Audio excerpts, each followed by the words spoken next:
Willkommen zum Skype Showdown am wöchentlichen Football-Videoblog auf GR. Heute wie immer mit dem Coach Robin Haas. Willkommen, Coach. Salut zusammen. Hallo. Das hätten wir nicht gedacht. Ha? Bern Grizzlies back in the game. Schlön eure Basel Gladiators mit 24:7 und sind damit wieder voll im Picture. Ja, sehr enttäuschend. Quarterback von uns ist verletzt, Dami. Hat nicht gespielt. Von Anfang an hat Nicola Messmer hat auf den Platz.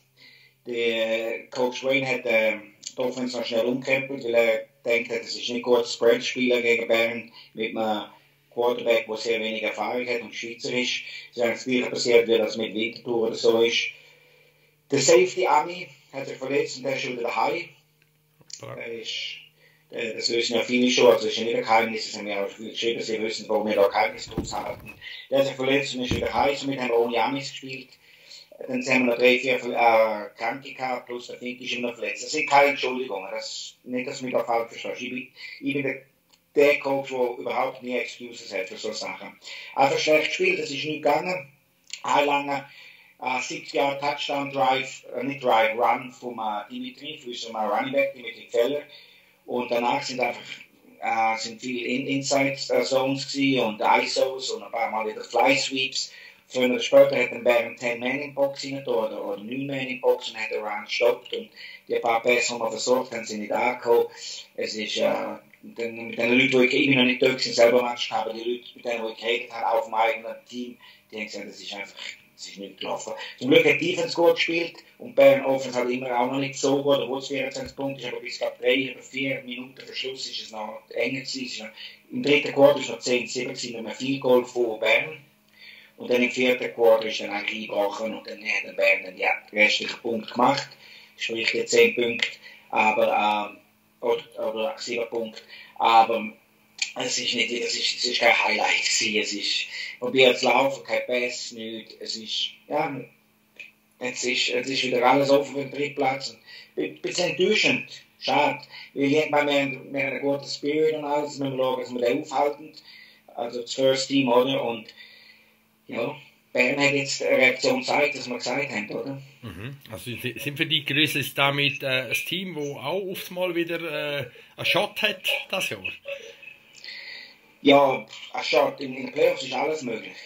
Das Problem ist, es spielt keine Rolle, ob man Dritter oder Vierter wird, weil der Dritte geht gegen den Zweiten, das wird entweder Genf oder Broncos sein, nehmen wir jetzt mal an Genf, und der Vierte geht auf Chur. Und für den Dritten und Vierten ist es schwierig, egal ob es in Chur oder in Genf ist. Also, es spielt keine Rolle, ob man Dritter oder Vierter wird, wirklich nicht. Aus meiner Sicht spielt es überhaupt keine Rolle, ob man jetzt als Vierter auf Chur muss oder als Dritter auf Genf. Die zwei werden da schwierig zum daheim schlagen, das haben wir auch schon 100-mal angesprochen. Und von dem her ist es einfach, es ist ein bisschen Prestige, wir hätten schon gewinnen in Bern, um auch ein bisschen am Markt setzen, aber das hat jetzt nicht geklappt. Und ja, jetzt ist es, die Broncos kommen in 2 Wochen nach dem CFL Bowl, kommen zu uns ins Leichtathletikstadion. Schauen, ob der Quarterback wieder fit ist bis dann, man weiß es noch nicht. Aber wenn der Schweizer Quarterback den Messmer spielen muss, ist es nicht gegen. Das ist wie der Pablo gespielt hat vor 3 Jahren. Es ist halt anders. Wenn er die Broncos Defense gegen den Messmer kommt, ist es nochmal anders, als wenn der Bern Defense kommt. Und dann wird es ganz, ganz schwer. So ein Spiel, wenn man sieht in Chur, Broncos Gladiators, wird es mit einem Schweizer Quarterback nicht geben im Moment, noch nicht. Und von dem her hoffe ich, dass der Bo Coleman wieder fit ist bis im Chur-Spiel, dass wir dann auch wieder mitheben mit den Broncos. Weil so wie es gestern gespielt haben, würden sie nicht mitheben. Okay, schauen wir ein paar Highlights von dem gestrigen Spiel an.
Ja, das war das Spitzenspiel vom Wochenende. Eben, die Grizzlies sind jetzt wieder zurück. Aber du sagst nicht unbedingt das Spitzenspiel für Basel. Eben für euch, wie ist jetzt die Stimmung so im Team? Das ist jetzt doch nach den sehr guten Spielen, die ihr gezeigt habt, die Saison ein bisschen ein Rückschlag. Ja, ich habe das Team noch nicht gesehen seitdem. Ich bin nicht so nah mit dem Team, aber ich sehe es im Training. Aber so. Ich habe es jetzt noch nicht gesehen seitdem. Ich hoffe, der Spirit bleibt gleich. Die Stimmung ist bis jetzt wirklich gut gewesen in den letzten paar Wochen. Sie haben viel miteinander gemacht, sie sind grillieren und haben fest, das hat es vorher nicht gegeben. Und sonst machen sie viel miteinander, off the field. Das ist sehr wichtig, sogenanntes Teambonding, das ist wichtig. Das haben sie gehabt, ich hoffe, es bleibt weiterhin so, wegen der Niederlage jetzt nicht den Kopf in den Sand stellen, aber das machen sie nicht, okay. Vor allem Defense, der Trieb da, Defense hat auch gestern wieder gut gespielt. Die Offense muss jetzt etwas finden, jetzt sieht man wieder mal, Entschuldigung, dass ich es wieder so sage, wieder das, was wir immer sagen, ein Ami-QB in einer Ausfahrt, das merkt man halt. Das ist es halt. Und Nicky Messmer ist ein sehr guter Quarterback, ist wirklich, ich kenne den seit Jahren jetzt schon, hat auch lange unter mir gespielt. Er ist gut, aber man braucht Zeit. Und in jetziger Situation für Saison hat man keine Zeit. Und man will auch nicht den jungen Quarterback ins Feuer schmeißen. Und das tut man leider. Man hat keine andere Wahl, aber das weiß er auch. Das sind sie da, Backups, wenn man sie braucht, müssen sie parat sein. Und es ist schwierig, nach Jahr reinzukommen. Gegen Luzern hat er super gespielt, in beiden Spielen, wo er beides noch gespielt gegen Luzern. Aber jetzt gegen ein Top-Team ist es dann natürlich schon anders, oder? Und dann, ja, wenn man dann halt nur läuft, weiss das Bern und Bern, oder wenn es gleich gegen Bern spielt, dann halt mehr Leute in die Box rein und dann stoppt man auch den Lauf. Okay, schauen wir gerade mal, was der Wayne Jacobs, der Headcoach für die Bern Grizzlies, dazu zu sagen hat. We're happy with the way we played this weekend. I mean, obviously, you want to get the win whenever you can. I mean, credit goes to Basel. It was a tough fight right till the end of the fourth quarter. Offensively, we were really pleased with the way we played in the second half. I saw some great things from our offensive line. Our receiving corps is getting better each week. And I think our quarterback, TJ Gordon, played his best game of the season. Defensively, we've been pretty solid all year, and I think we kept up that trend. I mean, we had one or two busts on defense, but we adjusted to what we had to do and came across pretty strong. Gut, die anderen beiden Spiele sind auf dem Papier relativ klar gewesen, relativ knapp ist es in Genf so hergegangen. Die Seahawks schlönt die Winterthur Warriors mit 17:6. Ja, auch nicht viel mehr als eine ehrenvolle Niederlage für die Warriors, oder? Ja, ich bin ja in Genf gewesen, wir haben unser Spiel dort unten gehabt, ich habe die Winterthur gesehen, wir haben schnell mit dem Moritz Boller geredet. Ihre Situation hat sich nicht verbessert. Amikub ist schon so out für sie, der Richie Wagner ist immer noch out. Und somit hat der Flüger gespielt, ist eigentlich Receiver. Der hat gespielt, hat ein paar gute Szenen gehabt. Hat auch zweimal hat leider den so einen Ball fallen lassen. Also es ist enger gewesen. Also was mich aber überrascht hat an dem Ganzen, ist, wie wenig Leute Genf sind. Also ich weiß nicht, wo die gewesen sind oder was war, aber auf Instagram hat es auch ein Teamfoto, das gestern gemacht hat nach dem Match, auf der Tribüne, was haben. Wo sind all die Leute dann? Es hat ein Jens, also ich weiß, Winterthur hat man gewissen wenig mit all den verletzten Sorgen, die sie haben und so. Aber wo man sie sieht, die wärmen dort draussen, das sind wenig gegen wenig gewesen, die da gespielt haben. Und ja, das kann vielleicht Genf noch haben, aber ich weiß nicht den Hintergrund, was da genau war. Wir sind auch viele Franzosen in der Mannschaft, ob die einen Nazi haben oder so, ich habe keine Ahnung. Man sieht auch im Resultat, das ist ziemlich knapp gegen ein Team, das mit dem dritten Quarterback spielt, oder? Und mit so sehr viel Verletzter gegen den Top-Favorit für Saison Genf mit 10 Punkten oder was sind es auch immer. Aber Pflicht am Schluss erfüllt. Genf hat gewonnen. Wird wahrscheinlich auch nicht das Highlight vom Spiel gewesen sein, nehme ich jetzt einmal an. Aber viel mehr muss man nicht sagen. Pflicht ist erfüllt. Man geht weg mit dem Gewinn, mit dem Sieg. Und das ist das Wichtigste für Genf im Moment. Es war immerhin noch ein einigermaßen spannendes Spiel gewesen, offenbar. Ganz im Gegensatz zum Match in Luzern. Luzern Lions verlieren daheim gegen Calanda Broncos mit 53:0 und ja, da gibt es eigentlich fast gar nichts zu sagen zu dem Spiel. Es ist wieder mal im Fernsehen gekommen, von Swiss TV. Wir haben natürlich eine lange Rückfahrt von Genf, also habe ich mir das mal auf Deutschland angetan. Nein, es ist der Quarterback von Luzern hat wieder mal gespielt und ja, das ist überhaupt keine Werbung für Football. Man kann nicht Luzern Schuld geben, ich weiss, sie haben viele Leute, die fehlen, aber jedes Mal muss ich sagen, Leute fehlen. in anderen Ländern auch, aber man muss es kompensieren können. Das ist, wo man noch ein bisschen hinterher hat, bevor man zum Spiel kommen möchte sagen, wo wir noch ein bisschen hinterher hinken, die anderen Nationen. Wir haben super Starting 22, oder? Kaum fallen wir 3, 4 aus, sind wir schon im Keller. Und das ist in anderen Ländern, wo sie Depth haben, können sie die Leute reinbringen und es geht gleich weiter. Irgendwann ist es dann nicht auch erreicht, das ist mir schon klar. Aber bei ein paar Teams da fahren 3 Spieler aus. Und schon ist die ganze Saison zu einem. Das kann einfach nicht sein. Und auch wenn unser Niveau wirklich super ist, erfangen, das ist noch, wo unsere Schwäche ist. Dass wenn nur 2, 3 ausfallen, das geht alles hingeht. Der Quarterback Luzern hat gestern nicht gespielt, ist ein anderer reingekommen, wenn man das Quarterback nennen kann. Und ja, wenn man schaut im Film, das ist nicht böse gegen ihn. Der hat auch keine Zeit noch nicht, oder? Und Broncos haben nicht ihre besten Leute gebracht. Jeder, der es gesehen dort war oder im Fernsehen gesehen hat, es ist eigentlich von der ersten Sekunde an schon klar gewesen, wo wie das Spiel geht. Aber in der Pause ist 34-0, kann das sein. Mhm. Und ich bin dann auch langsam ein bisschen eingeschlafen im Bus und dann habe ich auch nicht alles gesehen. Ich weiss nur, am Schluss hat es dann nochmal einen Stand von, ich glaube, 2 Minuten schon gesehen, jetzt haben wir 2 Touchdowns gemacht in den letzten 2 Minuten oder irgendwas so etwas. Aber mit Turnovers. Und der Quarterback wirft einfach den Ball in die Luft und der Broncos muss nur dort warten, ist nicht mal Receiver in der Nähe, kann so warten, der Ball fangen und geht. Also, ja, es ist schade, aber es ist so, wie es ist. Und die Broncos haben somit ihre Pflicht erfüllt. Und sie müssen jetzt bereit machen für den Big Showdown am Sonntag. Genau, zu dem Big Showdown kommen wir im späteren Verlauf dieser Sendung. Wir schauen zuerst noch auf das letzte Wochenende zurück. In der Nationalliga B ist für einmal auch nicht sehr viel gelaufen, sage ich jetzt einmal. Die Argovia Pirates, vielleicht leicht überraschend, verlieren daheim gegen Thun Tigers relativ deutlich mit 13-37. Überhaupt nicht überraschend für mich. Okay. Argovia war sehr gut gewesen, beide Quarterbacks out. Also der eine wäre eigentlich wieder einsatzfähig, aber er will jetzt lieber warten auf nächstes Jahr. Der Offense-Koordinator, der nur 24 ist eigentlich auch ein Quarterback, hat für eine andere Basis gespielt. Der will natürlich lieber coachen. Das müssen sie entscheiden, was sie machen. Aber sie spielen mit einem Running Back als Quarterback, mit Nummer 34. Das geht nicht auf, die Saison ist vorbei, die wissen es, ist aus. Wieso sollte man dann den anderen Quarterback riskieren? Aber so musst du trotzdem den Zuschauern auch etwas zeigen. Und bist etwas schuldig. Ich meine, es ist ein Quarterback, der mehr oder weniger parat wäre. Wieso spielt er nicht? Das geht mir nicht an, das müssen sie regeln. Aber ich habe mir noch überlegt zum verloren, aber dann habe ich gedacht, nein, wo ich gehört habe, dass der Running Back der Quarterback sein wird, dann habe ich gewusst, das fahre ich jetzt nicht. Auch wenn es nur eine Viertelstunde ist auf Aarau, habe ich gesagt, das kann ich jetzt nicht schauen. Thun hat eigentlich ein großes Problem, kann man jetzt auch ein Resultat an. Da wird mit einem Running Back als Quarterback kann man nicht spielen, fertig. Mhm. Gut, im zweiten Spiel muss ich vielleicht ein bisschen Unrecht, die Bienen Jets Unrecht antun. Die haben nämlich ein sehr spannendes Spiel gehabt gegen die Geneva Whoopers, haben sich 32-28 durchgesetzt, ist zwar um nichts gegangen, aber die Jets, trotz allem Respekt, die haben einen Haufen gute Spiele gezeigt dieses Jahr. Ja, das vor allem die Whoopers auch. Die Whoopers sind aufsteigen und machen es jedes Mal so knapp. Ja. Egal gegen wer, oder? Sogar gegen Zürich im ersten Spiel, ja. Biel hat jetzt ein paar Spiele gewonnen. Das tut noch gut für die Moral, zum nächsten Saison aufbauen, zum weiter hart arbeiten. Die haben einen guten Coaching-Staff dort. Haben auch jetzt ein bisschen mehr Spiele, als es vorhin auch schon hatten. Dann müssen wir dann schauen, wie es geht. Es gibt auch keine Playoffs in der Nazi B oder nicht. Da geht es nur noch um Rankings. Aber Hut ab von Biel, ein paar Siege mal reingebracht. Und jetzt müssen wir als nächstes sie mal ein Top-Team schlagen. Und ich glaube, das haben wir eine Chance einmal oder sonst dann halt nächstes Jahr. Aber gratuliere der Bären für den Sieg. Und nochmal auch Geneva. Geneva ist der Aufsteiger, das darf man nicht vergessen. Und die haben ein paar Mal sehr knapp verloren.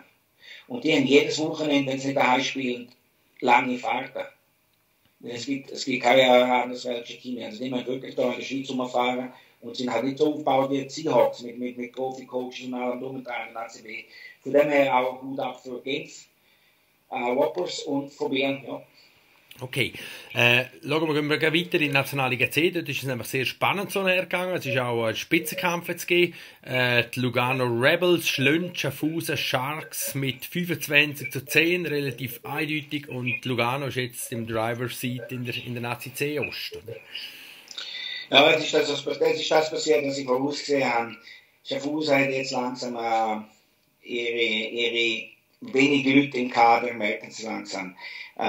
Jetzt kommen ein bisschen die gute Mannschaft, oder ein bisschen Lugano, der einer der Favoriten ist, und schlagen sie gerade so hoch.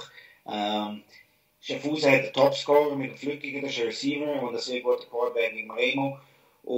Aber die zwei können auch nicht alles machen. Und wenn dann halt mal einfach mal Double Ways spielen mit 30 Grad draussen, voraus, das merkst du schnell. Jetzt sieht man, Lugano ist jetzt in der Driver's Seat, wie du gesagt hast.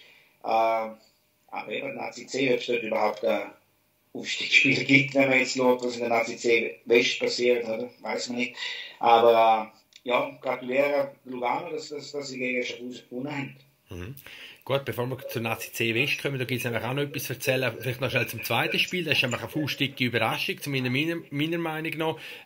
Zürich State Spartans schlägt Midland Bouncers, immer ein neues Team, gegen eines der Favoriten mit 23:20.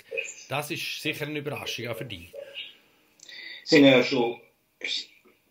Überraschung, als sie das Resultat gesehen haben. Sie haben ja auch schon gegen Team gewonnen, verloren gegen ein anderes neues Team, gegen Raiders.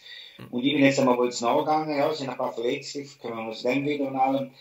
Ist jetzt Nazi C eine Plauschliga oder eine Competitive Liga? Ich habe jetzt mit 2-3 Leuten geredet von Bouncers.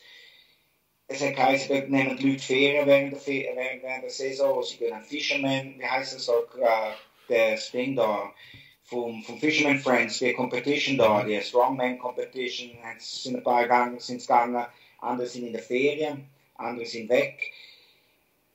Football-Saison ist die kürzeste Saison in all of sports. Du hast vom Ende März bis Anfang Juli Saison und nicht einmal jedes Wochenende. Wenn du nicht fähig bist, in diesen 3 Monaten Football zu spielen, dann such dir eine andere Sportart. So rede ich mit meinen Junioren, wie ich jetzt gerade mit dir rede. Und so sollte jeder Coach mit seinen Leuten reden. Die Damn Season geht genau 3 Monate. Buch deine Ferien, 2. Woche Juli. Du kannst die ganze Herbst in Ferien, ist mir egal. Aber wieso gehen die Leute, machen sie Sachen ab, obwohl das Geld schon früh rauskommt oder sollte früh rauskommen? Warum sind die während des Spiels nicht dort? Wenn du Fußball spielst, bist du in jedem Spiel, vor allem wenn du so wenig Spiel hast, die Saison nur so kurz ist, genau darum spielen sie andere Sportarten, weil es wahrscheinlich dort auch nicht reingekommen sind, weil es nie rum sind. Das so Sachen regen mich auf. Und bei Zug habe ich jetzt eben gehört, sind ein paar aus solche Sachen weg. Gerechtfertigt hin oder her, das ist ohne Gewehr, aber in einem Grund muss es haben. Die haben einen Kader von 48 Leuten. Hat Anfang der Saison geheißen. Und jetzt, wenn die Leute Double Ways spielen, weil eben so viele Absenzen und nicht alles verletzt haben, dann muss man sich dann schon hinterfragen und dann muss man sich auch nicht überraschen, wo man gegen 2 niegelnagelneue Teams verlieren, die noch nie Fußball gespielt haben in einer Saison voran. Ja, Spartans haben ein paar gute Spieler drin, sie haben einen deutschen Quarterback, der früher viele Jahre lang Landesliga und Bayernliga gespielt hat und sonst noch ein paar gute Spieler, aber das ist kein Excuse. Ein Team wie Bouncers mit der Fundament, das die haben, mit dem Coaching-Staff, der super Coaching-Staff und mit dem Roster, das die haben, dürfen. Letztes Mal habe ich es noch ein bisschen schön geredet gegen die Raiders, aber das geht nicht. Und jetzt am Samstagabend um 6 Uhr, wenn es CFL-Game ist, haben sie gegen Rebels. Das ist auch so blöd, wenn die Zeit haben, wenn man schon einen Europacup gespielt hat. Das ist ein Nachholspiel. Sie spielen gegen die Rebels. Jetzt müssen sie ein Ding zeigen. Eine Antwort zeigen, auf, dass sie auch ein Top-Team schlagen und nicht zweimal gegen einen Neuling führen. Wird sicher ganz schwierig für die Bouncers. Commitment ist da sicher das Thema, wo wir auch beim Stichwort Nazi C West sind. Wir haben das die Woche schon, oder über das Wochenende ein bisschen mitverfolgen. Du hast dich da auf Social Media auch ein bisschen aufgeregt. Ja, was genau läuft jetzt in der Nationalliga C West? Ja, ich bin ja halt immer ein bisschen Sprache, weil ich halt sage, was ich meine. Ich bin so aufgezogen worden und auch wenn mir etwas sagt und es stimmt, dann ist es so. Natürlich haben wir noch wieder alle geschrieben, ja stimmt, dann schreiben auch mal etwas rein, statt dass ich immer schreiben muss. Wir haben ja auch gesagt, ich sage Fake News, hat es auch geheißen, Fake News und was auch immer. Wenn es Fake News ist, wieso spielen sie denn jetzt nicht mehr? Du musst den Spielplan. Wieso haben sie gesagt, es ist fertig? Zeig mir den Spielplan, wie es jetzt weitergeht von Nazi C nach diesen 5 Spielen. Fake News. Ich gebe dir schon Fake News. Fake News ist, dass der mir Fake News sagt, Fake News ist. Nazi C West ist fertig nach 5 Spielen. Die haben gewartet, bis das Rückrunde-Schedule kommt, das ist keins gekommen. Jeder einzelne Präsident von denen ist hässlich. Die sind zusammengehabt, die werden jetzt, ja, das darf man nicht sagen, was die machen. Auf jeden Fall gibt es dort, ich als Präsident müsste meinen Spielern sagen, hey, danke, haben das ganze Jahr durchgekämpft und ein Pre-Season-Training gemacht und alles und jetzt kriegen wir 5 Spiele. Dann würde ich dem Verband sagen, ich zahle auch noch Hälfte vom Jahresmitgliederbeitrag, was mir am Verband zahlen muss, weil wir nur Hälfte Match gehabt. So easy ist das. Und ich werde jetzt da wahrscheinlich wieder kritisiert und gemacht, aber man muss es mal so überlegen, wer muss da kritisiert werden? 5 Spiele in der Nazi-C West, aber die Boschen haben 10 Spiele. Nein, und dann sagt man dann wahrscheinlich, ja, weil Büll, wie auch immer der heißen, haben mitgemacht. Ja, weil eine andere Gruppe hat Honings und Lumberjacks zurückgezogen und sind trotzdem 10 Spiele.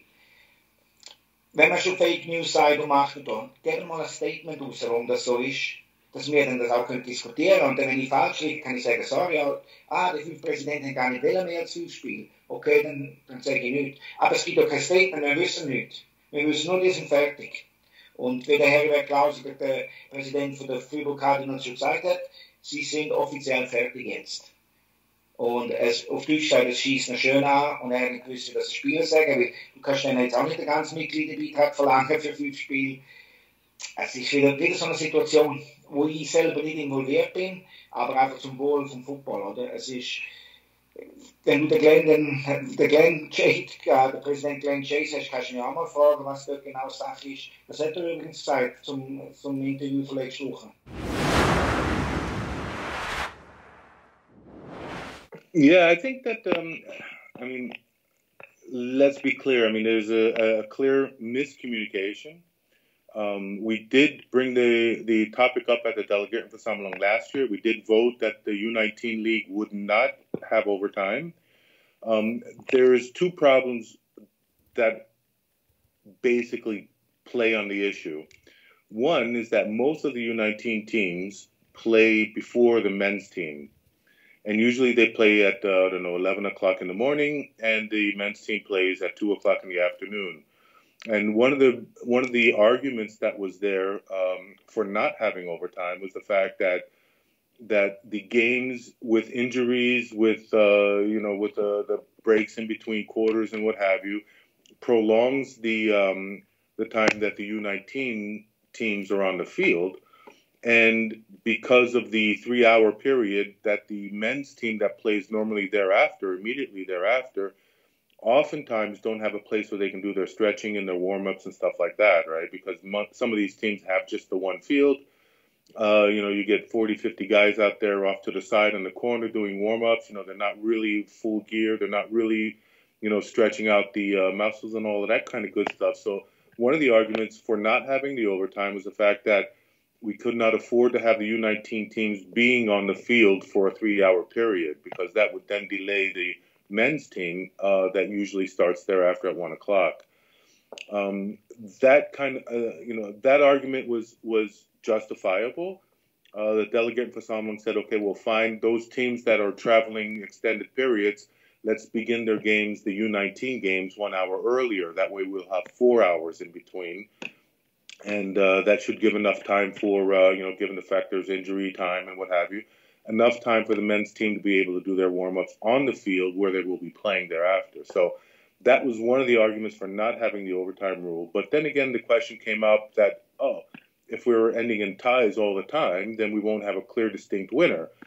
To be quite honest, I don't really recall in the last 3 years anyway, how many times the U19 team after regulation play were tied.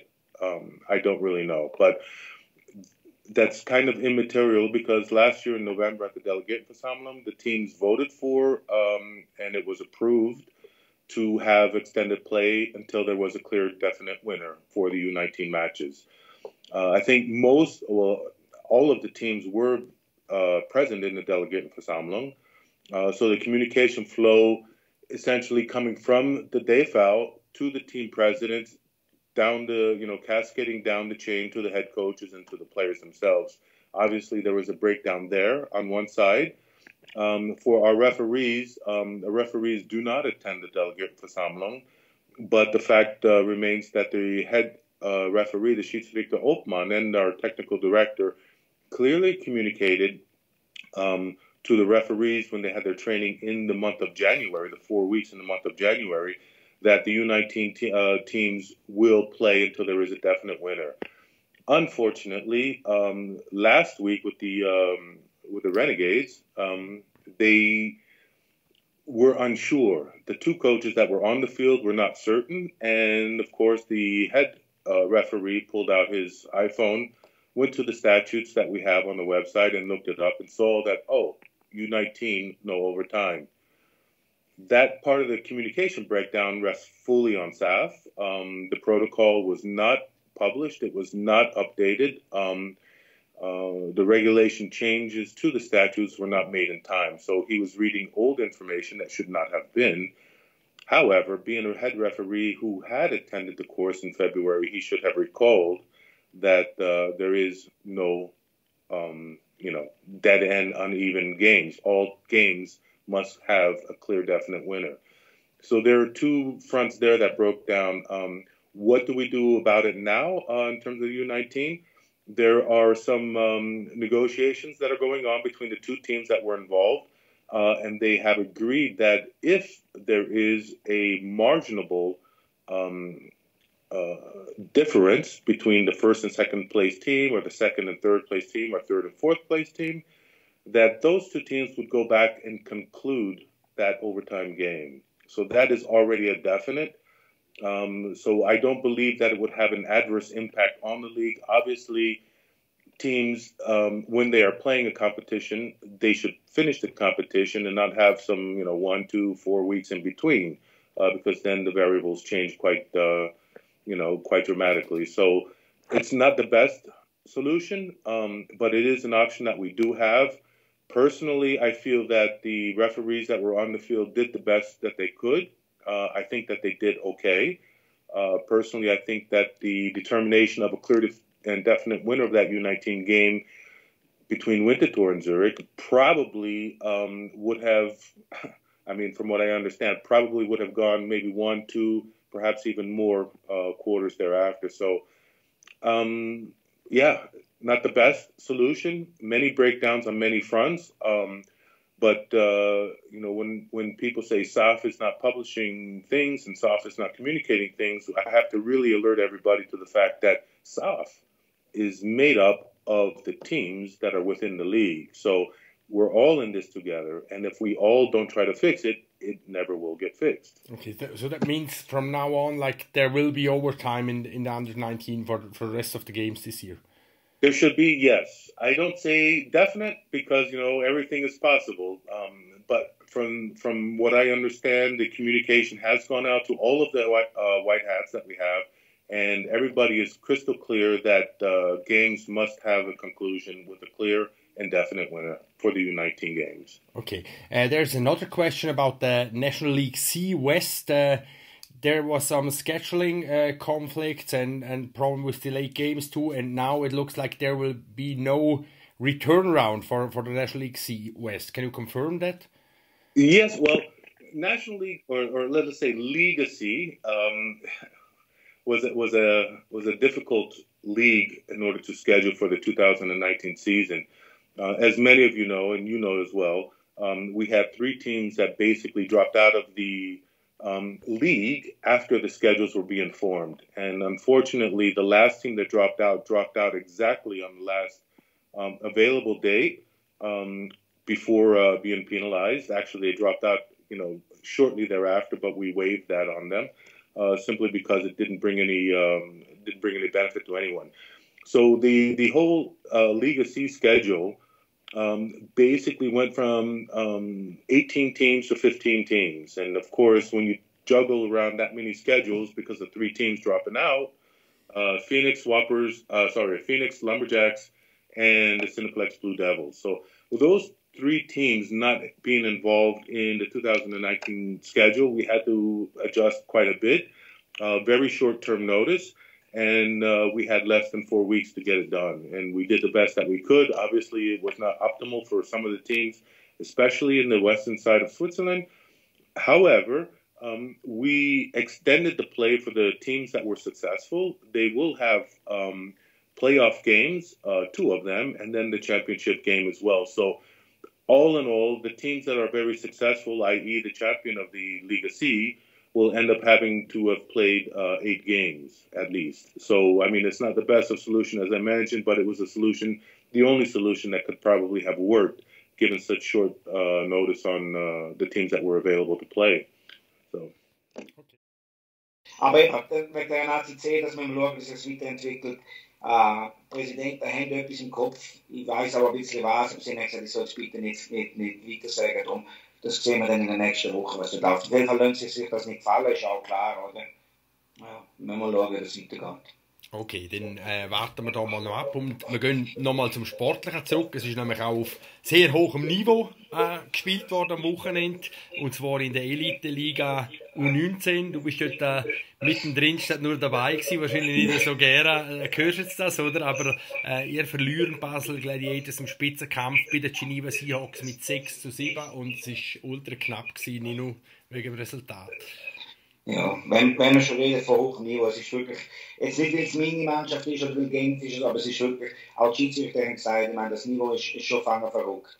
Auch ich, und ich bin schon lange im Sport dabei, wie athletisch die Spieler sind. Auch vor allem Genf, zum Beispiel der Nummer 7, der Cornerback von denen, das ist brutal. Der wird wahrscheinlich bei Genf zwar nicht instant starten, weil das schon so gute Divis haben, aber der könnte aufkommen, ich weiß nicht, was der für Jahrgang ist, der würde jetzt schon in der National bei jeder Mannschaft starten, der ist so gut. Die Linebackers, die haben, athletisch, Viecher, die D-Line, ja, man kann nur ins Schwärmen und wirklich, auch wenn man sieht, wie der Larry, was der für einen Job macht, wie technisch gut die sind und nicht nur Kraft haben, sondern technisch. Und wir haben das aber gewusst und meine Jungs sind nicht anders. Ich meine, auch sehr athletisch und sehr technisch. Es ist ein Abnützungskampf gewesen und wirklich super Football. Sie haben beim allerersten Spiel sogar Touchdown gemacht. Nachher haben wir am Schluss einen gemacht. Dann sie müssen mit 8 Punkten schlagen zum Ersten werden. Wir sind auf das PAT gegangen, wie man da im Video sieht, haben dann das PAT verpasst und somit 7-6 verloren. Wenn wir in die Overtime gegangen wären, beim ersten Score zählt sowieso, dann hätten wir 6 Punkte gezählt. Wir gehen dann nicht auf 2 Points, sondern die ersten Punkt zählt und wir hätten nicht die 8 erreicht. Also nicht, dass sie nicht haben in Overtime. Wenn es überhaupt Overtime gibt, sind wir wieder bei dem, wo wir letzte Woche hatten. Aber es war ein super Match gewesen und einer hat müssen gewinnen.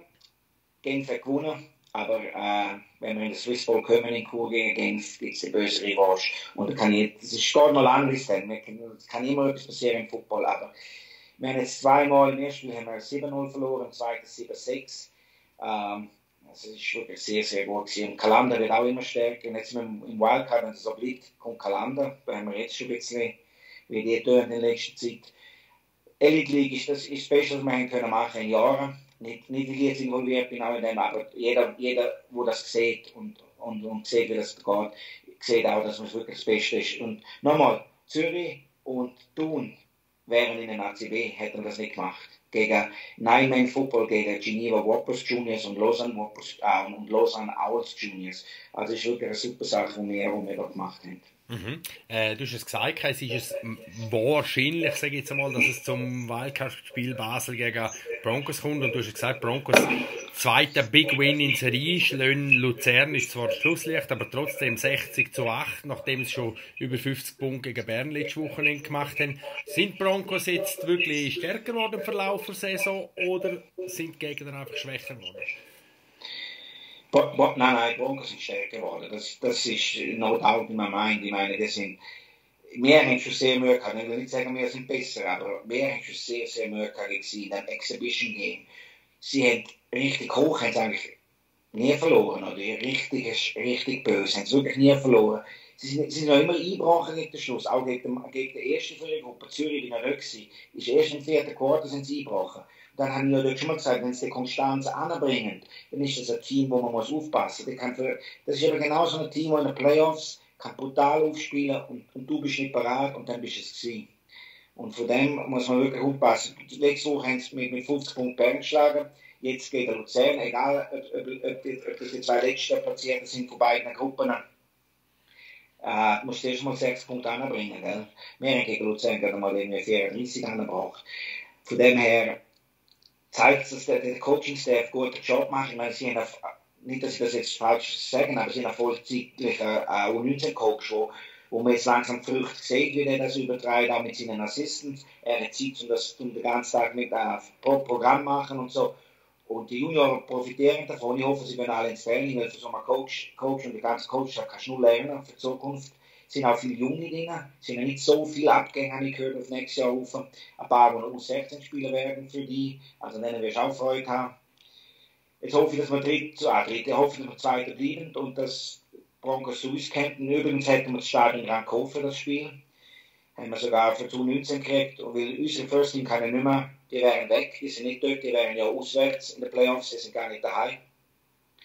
Und da wäre natürlich lässig, wenn wir haben daran gekauft an dem Tag und für nicht irgendwo auf dem Feld raus, sondern wirklich an den Kauf. Ich hoffe, dass es zu dem kommt. Ich spiele immer gerne gegen Chur, ist klar, als Chur. Aber wir haben noch 2 Spiele. Es geht noch eine Weile, genau. Für die Saison praktisch zu Ende ist hingegen für den amtierenden Schweizer Meister Bern Grizzlies drohen definitiv die Playoffs zu verpassen. Nachdem sie gegen Thun Tigers auch hoch mit 28-49 verloren haben. Ja, eben, du hast es letzte Woche schon gesagt, Grizzlies können die Saison vergessen, oder?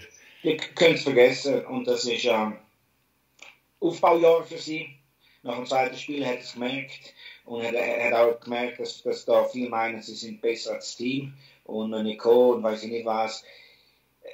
Er hat einen ganz jungen Quarterback, der von der U16 aufgekommen ist, der Shea. Der macht nicht einen schlechten Job, aber er kann nicht einfach direkt in U19 und dominieren. Das geht nicht. Das ist sehr schwierig für ihn. Das ist aber ein sehr talentierter Quarterback, der wird für die Zukunft, ich meine, der hat noch 3 Jahre Junior oder mindestens 3 Jahre, der wird in der Zukunft, Bern wird wieder zurückkommen, unbekannt. Es gibt so zwischen mit Calanda, nachdem sie mit dem Alex und so undefeated sind, 2015 glaube ich, seitdem sind sie auch nie in den Playoffs gewesen. Also es braucht, aber sie haben nie so einen Absturz gehabt wie Bern. Also Bern hat jetzt gerade wirklich einen brutalen Absturz, aber er lässt jetzt einfach seine Linie laufen, der tut jetzt nicht mehr ändern, weil er weiß, es ist vorbei. Ich werde sicher gegen ihn in 2 Wochen, wenn wir gegen sie in Bern spielen, auch mal meine Jungen rein tun, dass wir die Jungen, die U16 gegen U16 können und dann, also wir haben ja nicht nur U16, wir schon noch U19 rein tun, aber das wird eigentlich ein gutes Spiel werden und das bringt ja nichts jetzt da mit den Starters voll reingehen gegen eine Mannschaft, die angeschlagen ist. Und vor allem ist der Coach schon ein sehr guter Kollege von mir, und das würde ich nicht machen, weil es passiert jedem Juniorencoach einmal, dass man ein Aufbaujahr hat. Wirklich jedem. Und dann geht man nicht und macht jemanden kaputt. Das ist nicht wie bei den Adults, ist anders. Dort hast du jahrelang die gleichen Leute. Bei den Junioren kannst du nach Jahrgängen drauf haben. Und jeder hat einmal einen schlechten Jahrgang. Und sie sind Doppelmeister.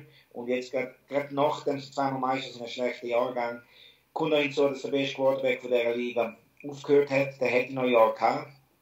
Der Matteo, der hat aber aufgehört und hat mit dem U16 Quarterback starten. Hat den Quarterback von Aaron noch gekriegt, aber der ist auch viel verletzt. Ja, und so geht's. Und ja, mehr kann man nicht machen. Was passiert ist, also wie gesagt, man kann nicht Leute kaufen, weil bei Junioren kaufen keine Leute ein.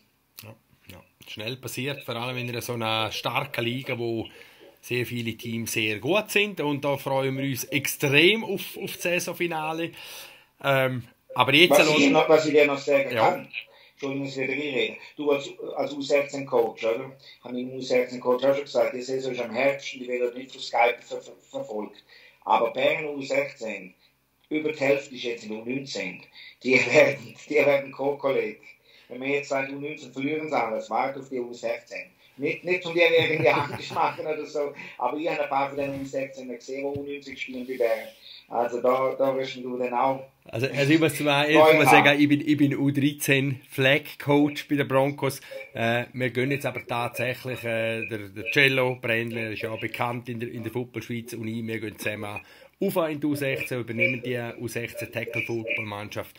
Und ich kann noch nicht gerne nichts dazu sagen, weil ich die U16-Mannschaften der Gegner nicht kenne, aber ich will das lieber gar nicht hören, Robin. Oder wir können Veto mal Cola machen, dass sie gewinnen gegen euch. Ja. Nein, das will ich schnell hinzufügen. Der John macht auch die U16 und der ist jetzt so gescheit und baut halt schon seine U16 jetzt ein, weil er weiss, mit U19 kann er nicht mehr erreichen. Somit sind die dann parat für die U16-Saison, wo der dann 5 Wochen nach der Senior Season anfährt, und dort werden sie wirklich sehr, sehr gut sein. Okay, da sind wir auf jeden Fall gespannt. Freue mich auch jetzt schon drauf. Es haben sich, ich glaube, gerade letzte Woche ein Mail umgegangen. Es sind, glaube ich, 9 Teams, die in der U16-Meisterschaft mitmachen. Also es wird sicher auch der Modus und so ist sehr durchdacht, glaube ich. Also es wird eine sehr competitive Geschichte, wie das aussieht. Ja, ich bin jetzt auch nicht mehr Coach, aber ich bin immer noch Juniors Coordinator, auch im Vorstand. Ich habe noch sehr guten U16 Head Coach und guten Coaching-Staff. Und in der Modus auch gesehen, das E-Mail auch gesehen. Es ist viel besser als letztes. Es sind viel umreisen, es sind viel Spiele und dann keine Playoffs. Bei U16 ist es halt auch so, wenn Ferienzeit sind und in der Schweiz ist kantonal Ferienzeit, sind nicht alle gleichzeitig Ferien. Und dann merkst du es brutal. Plötzlich kommst du in ein Spiel, spielst gegen Bern, gewünscht 42-6 wie uns nächstes Jahr. Dann kommen sie zu uns. Wir haben Ferien, sie haben nicht mehr Ferien und sie schlagen uns 40-0. Oder was auch immer. Es ist halt, du kannst nicht sagen, jetzt, ihr dürft nicht in Ferien, weil die sind noch jung, wenn die Eltern in Ferien gehen, nehmen sie die mit und es sind halt noch Sommerferien plus Ende der Saison, sind dann schon die Herbstferien in den Playoffs. Und das hat mich ein bisschen mit U16 aufgeregt, aber ich habe 8 Jahre U16-Coach, also ich lebe als U16-Coach. Es ist schön, die hören noch, die haben Disziplin und das ist nicht so, aber eine sehr spannende Sache. Und der Modus ist jetzt viel besser, so wie es jetzt gemacht haben. Claudio Spescher und Coach John haben das gemacht, wird viel besser so. Mhm. Gut, aber bevor wir zu U16 kommen, gehen wir doch auf das nächste Wochenende. Jetzt da in Graubünden warten alle schon drauf. Es ist schon mal gespürt, schon ein bisschen der Hype, wo man ist. Calanda Broncos empfangen im CFL-Final an der Churer Ringstrasse am Samstagabend um 6 Uhr Swarco Raiders Tirol aus Innsbruck. Ja, das ist eine Herkulesaufgabe für die Broncos. Ja, also Swarco, am Sonntag haben sie wieder Wien kaputt gemacht, in Wien. Ich meine, Wien ist auch eine sehr, sehr gute Mannschaft, aber die haben auf Deutsch gesagt auch keine Chance gehabt. Ich will ja nicht negativ reden und Leute böse drauf einstimmen, oder böse, aber man muss realistisch sein. Swarco ist um einiges besser als Broncos. Das ist jetzt einfach die Realität. Sie sind besser besetzt auf jeder Position, auf jeder O-Line, D-Line, einfach alle Positionen. Ich weiß gar nicht, was ich dazu sagen. Was soll ich sagen? Ich meine, auf Receivers haben Broncos sehr gute Leute, aber die DBs von der Raiders sehen solche Receivers jedes Wochenende in der EFL. Also die werden dort, wer meint, es sind jetzt so frei sein, wer gegen Luzern oder gegen Vinti oder Bern oder Basel, oder kann das vergessen, oder Lukas kann da einfach seine Goals laufen und kann oben durchfangen, der hat sich getauscht. Und der Severin wird auch mal gesehen, es ist gegen ein Top-Team zu spielen, wenn er mal deckt wird von Martini oder so, der heißt so, das ist nicht ein Drink, der heißt wirklich so, wenn er von ihm deckt wird, das sieht dann schon alles anders aus. Quarterback wird weniger Zeit haben, als er in der Schweiz hat, der Pass Rush, der Mattes hat schon jahrelang Europacup-Final, der spielt schon seit 2002, also der hat Jahre, aber wenn es heiß ist draußen und so und die ganze O-Line muss dann wirklich zusammenhalten und einem Conor Manning Zeit geben. Wenn Conor Manning keine Zeit hat, ist over. Ein Laufspiel mit dem Hennel, Tino, Eric und so weiter wird nie und immer so laufen wie in der Schweiz. Die werden da ankommen mit ihren Linebackers, werden rein, zack, und werden den Run stoppen, die werden dann mit Beinen tackeln, wie es sich gehört, und wird sehr schwer. Ich bin sicher, der Coach Baffen hat sich das lange angeschaut, all die Tapes, hat einen Gameplan, aber so hat auch der Coach Fatah hat auch einen Gameplan. Kommt gerade vom Vikings-Spiel, kommt gerade vom Spitzenspiel direkt ans nächste Spitzenspiel. Broncos kommen vom Backup-Game gegen Luzern zum so einem Spiel. Vorteil ist natürlich, dass es eine Ringstrasse ist, es wird voll sein, es wird auch laut sein, aber laut sein, auch wenn Raiders den Ball haben und Churer noch so laut sind, deswegen wir Basel sind ein bisschen eingeschockt gewesen dort, wo das war. Swarco werden dann jetzt lächeln darüber, die spielen zusammen in der Hohen Warte, die spielen in Tivoli, die spielen in Wattens, die spielen im Fußballstadion mit 4000 Zuschauern und werden auspfiffen. Die sind das gewöhnt, für die ist das so. Die Raiders werden das Spiel gewinnen. Auch, ja, das ist jetzt einfach realistisch gesehen. Ich würde natürlich sehr gerne haben, wenn Broncos gewinnen würden und die Schweiz auf wieder einen Titel bestehen, europäisch. Aber es wird nicht passieren. Mhm. Du hast den Coach angesprochen, der Churer Ringstrasse. Er ist jetzt seit 9 Jahren, glaube ich, 8 oder 9 Jahre in Innsbruck. Ist schon verrückt, was dort mit den Raiders passiert ist in dieser ganzen Organisation. Wie wichtig ist er als Head Coach für die Organisation? Er ist sehr wichtig. Sie haben angefangen mit dem Coach Buffen, der war der Quarterback gewesen, und dann haben sie ihn als Head Coach. Nachdem er gegangen ist der Coach, ich weiß gar nicht mehr, wer heißt, so, der ist ein anderer Coach, der war für 1 Jahr noch gewesen, und dann hat er müssen gehen, und seitdem ist der Coach da dort eigentlich. Sie haben von Dresden, der ist von Dresden zu Berlin, und von Berlin ist er dann auf Innsbruck, und ist jetzt seit 9 Jahren in Innsbruck. Er hat seine Frau, seine Kinder dort, der fühlt sich so dort mehr daheim als in Ding dort. Es ist schwierig, in Europa 9 Jahre Coach zu sein, ein bezahlter Coach. Und das zeigt, wie gut er ist, wie er das Umfeld kennt, wie er seine Leute im Griff hat. Der Coach hat da, sonst würde er nicht immer 10 Jahre schon 2-mal verlängert, oder glaube schon 3-mal zuerst, 3-Jahres-Vertrag gewesen, dann ja, ich glaube 2 oder 3-mal haben sie schon verlängert mit ihm. Der Erfolg kommt, und wenn mal der Erfolg nicht da war, sind wir vor 3 Jahren, haben sie trotzdem an ihn festgehalten und haben ihn noch den Vertrag verlängert. Und 9 Jahre in einem Verein, das kann ich mich gar nicht erinnern, dass es gibt, außer der Dwayne zum Beispiel, aber ich rede von bezahlten Coaches, wo bei einem professionellen Umfeld haben. Ich meine, er hat eine Präsidentin, die muss antworten, er hat einen General Manager, der muss antworten. Aber der kennt natürlich das in- und auswendig alles. Und er ist schon die letzten paar Mal dabei gegen die Broncos. Und er ist auch die letzten paar Mal dabei, was Euro Bowl gewonnen haben und Oscar Bowl gewonnen haben. Er ist schon wieder lang in der deutschen Nazi, er ist in der österreichischen Nazi, der Mann hat Erfahrung und hat natürlich einen riesen Coaching-Staff um ihn herum. Amerikanische OC, amerikanische Assistant Coaches, alles. Bei den Broncos wiederum, du hast langjährige Coaches gesagt. Der Coach Buffen ist jetzt auch schon, wenn man 2012 das eine Jahr noch dazu nimmt, schon 6 Jahre bei den Broncos, jetzt das 5. Jahr wieder hintereinander. Er ist auch ein Coaching-Fuchs, der Innsbruck gut kennt. Kann er da, je nachdem, der ein oder andere Trick aus dem Hut zaubern? Die Zeit, wo er dort war, das ist zu lang her. Es sind noch 2 Spieler von seiner Zeit, der Philipp Margreiter und ein O-Line, der Lanz, die sind noch dort. Der Rest sind alles neu. Das sind solche, die 16 waren, wo er dort war, die wird kaum kennen. Persönlich, von daher, also weißt du, vom Spielerischen her. Sehen sie jetzt natürlich von Tape und allem. Er kann einfach nur den Gameplay nach dem stellen, nach dem, was er sieht von den letzten paar Spielen. Aber von wie es früher war und wie es jetzt ist, von dem her, das hat das keinen Einfluss mehr auf ihn, wo er noch dort war, dass er noch weiss, dass er den so und so, es ist alles anders, alles andere Spieler. Nein, von dem her, nein. Gut, schauen wir doch noch ganz schnell vielleicht auf die Defense, hast du schon angesprochen von den Raiders, wenn man jetzt die Offense anschaut, sehr, sehr potenten Angriff, Passspiel, Laufspiel, und das sind sicher die beiden Gebrüder Platzgummer zu nehmen in dem Zusammenhang, oder?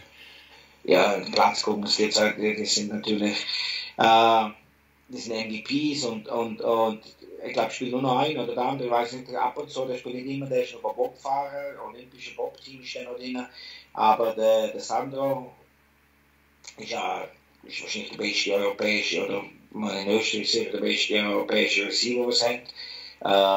Den darf man nicht vergessen, der Sean Shelton als Quarterback, auch langjährig, wenn wir schon reden von langjährig, der ist seit Jahren dort. Der hat auch eine Österreicherin geheiratet, wohnt das ganze Jahr in Tirol. Das ist zusammen, wenn du auch im Herbst natürlich zusammen trainierst und machst. Das Timing ist anders, als wenn du 2 Wochen vorher kommst, wie bei uns in der Schweiz. Und das ist halt der Unterschied. Und viele von den Amerikanern, die in Innsbruck waren, der hat es so gefallen, dass sie dort bleiben, sind Coaching-Staff. Der Callahan ist auch im Coaching-Staff, ist vorher der Quarterback gewesen. Dann der Receiver, was kein ist, der Running Back Florian Grein ist auch immer noch im Coaching-Staff. Also, das ist eine verschworene Einheit, viel mehr als da. Sie haben schon auch viel eingekauft, das darf man schon nicht vergessen, sie sind nicht nur Österreicher.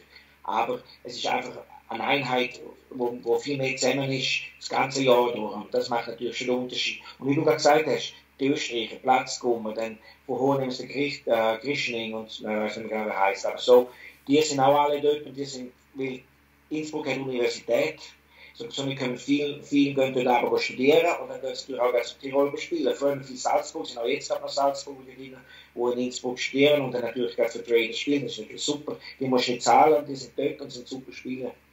Daher, das ist halt schon anders. Das ist ein anderes Niveau. Im letzten Spiel von diesen beiden Teams vor 5 oder 6 Jahren ist es gewesen, in der Big Six Competition, glaube ich, oder European Football League, ist ein klarer Sieg 40-17, wenn ich mich richtig erinnere, für die Raiders. Ist das etwa der Spread, wo jetzt du auch sagen würdest, das ist etwa der Vorsprung, oder wo du jetzt tippst, oder ist es sogar noch zu knapp? Ja, weißt du, es ist, da muss ich nicht sagen, es ist schwierig zu sagen, also nicht wegen Köln, sondern weil einfach so viele Leute kennen wie die Broncos, oder? Aber ich kenne auch die Raiders, und dann ist es immer blöd, wenn ich jetzt sage, Raiders gewinnen mit 50-7, dann kann ich nachher das Telefon voll. Aber das ist ja so, das ist mein Job. Da bei dir, darum mache ich das auch so gerne, da bin ich der Robin Haas, der Coach, und sage, was ist, und es wird eine 40er-Packung geben. Ja, das muss ich jetzt gerade ehrlich sagen, weil Raiders, das ist brutal, ich meine, dann wird auch der neue DB nicht helfen, wenn ein bisschen wird schon helfen, aber er wird auch da nichts können machen. Also, es wird ein hoher Sieg geben für die Raiders, wirklich hoch. Also, die Broncos haben schon lange nicht mehr daheim so hoch verloren. Okay, und was muss passieren, dass die Broncos den ultimativen Schocker schaffen? Wieder so wie Rega, wie gegen Karlstadt, oder? Ja, gut, 14 Punkte in Führung. Dann hast du nicht Football spielen, sondern das wird da haben. Aber, wie der Verräter gesagt hat, im Sport ist alles möglich. Das ist zwar sehr eine positive Quote von ihm, aber das ist ja so, das finde ich gut, dass er geholt hat. Die Broncos werden sicher reingehen mit dem Ding, wir gewinnen. Und das ist auch wichtig. Aber was machen sie, wenn sie mal 27-0 hinten drin sind? Haben sie immer noch den Spirit, um nochmal zurückzukommen? Die Anfangsphase von dem Spiel wird entscheiden. Das kann ich jetzt schon sagen. Die ersten paar Drives, wenn die Broncos scoren würden und sie dann stoppen, das wäre ideal, dann können sie mit einem Vorsprung ein bisschen schaffen. Wenn sie aber schnell in den Hintertreffer kommen, dann wird es schwierig, weil dann müssen sie aufholen, und dann ist es einfacher für die Raiders, um zu scoren. Das ist so eine alte Philosophie im Football, mehr als in jeder anderen Sportart. Du musst einfach führen, weil dann kannst du dir auch mal noch Patzer leisten. Wenn du aber hinten drin bist, kannst du keine Fehler mehr leisten, kannst keine Interceptions mehr werfen. Mit 14-0 in Führung bist, kannst du immer noch mal eben einen Fumble machen oder so. Man kann's, aber wenn du hinten drin bist, nicht mehr. Daher, der Anfang ist sehr, sehr wichtig. Die ersten 3 Drives sind eigentlich das, was zählen und was uns nicht richtig gibt für den Rest des Spiels. Okay. Gut, also Robin, du bist 23-3 nach dem letzten Wochenende und deine Prognose ist, der Call ist die Raiders, das ist das einzige Spiel an dem Wochenende, und wir hoffen natürlich, dass wir einen Haufen Footballfans und Footballspieler aus der Restschweiz an der Ringstrasse sehen werden.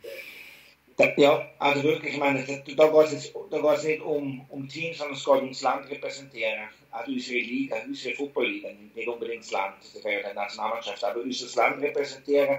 Ich bin natürlich mit GR heute dort, ich bin dort akkreditiert über GR heute und werde dort sein. Aber ich hoffe, es können wirklich alle. Schade ist, dass der Verband jetzt das Ding angesetzt hat, oder der Verband Zug gegen Lugano genau am 6. Schade, dass sie nicht auf den Sonntag verlegen. Die werden sicher auch noch kommen, aber es wird eine volle Hütte geben. Es ist sehr kurzfristig, weil irgendein Konzert im Stadion von Swarco ist.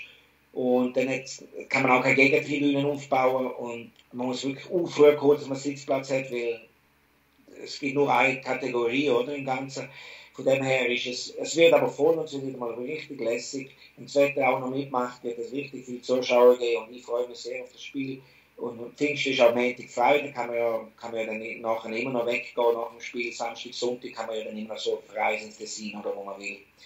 Ich freue mich sehr auf das Spiel und hoffe schon nicht, dass es so hoch wird, wie ich sage, dass ein bisschen Spannung reinkommt, aber es wird nicht sicher. Okay, wir werden es sehen, und sonst gehen wir die ganze Samstagnacht auf den Schocker feiern, oder? Da müssen wir durchgehen, oder? Wenn die Broncos gewinnen, zahle ich dir 2 Pizzas. Das ist gut. Aber wir werden nicht direkt zahlen, weißt du? Nicht ein Jahr später. Ja, das ist gut. Die gehen wir die ganze Nacht durchmachen und machen eine Live-Einschaltung für den nächsten Skype Showdown. Ja, genau. Leider trinke ich keinen Alkohol, aber man kann auch ohne Alkohol feiern. Aber es müsste wirklich ein Schocker geben, dass das gewinnen. Aber Coach Baffen, und die Mentalität, man weiß es nicht. Lassen wir uns überraschen, aber können wir auf jeden Fall schauen. Und nächsten Montag wird es sicher viel zu besprechen geben. Das wird lässig. Und dann werden wir sehen, ob ich recht habe oder wir zwei immer noch müde sind vom Feststellen die ganze Nacht. So machen wir es. Danke vielmals, Coach, dass du auch diese Woche wieder Zeit hast und ich freue mich, dich am Samstag an der Ringstrasse zu sehen. Ich auch und ich freue mich, euch alle zu sehen. Wie immer. Bis nächsten Montag. Ciao zusammen.